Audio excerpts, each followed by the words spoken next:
want to talk about the phases in which I overcame emotional eating. First, I just had to admit that it was happening and that I was struggling with it and that it was having a negative impact on my life. And as soon as I did, I felt a huge weight lifted off my shoulders.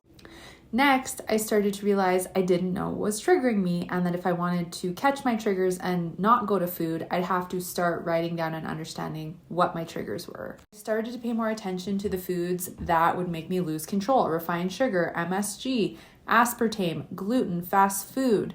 And the more aware I became of the foods that made me lose control, the more mindful I was navigating around them. Having tools and ways to cope with food other than using food, I started trying different self-care practices and had the list with my list of triggers so that if a trigger came up, I would pull up my list of self-care practices and see what would help me work through the trigger.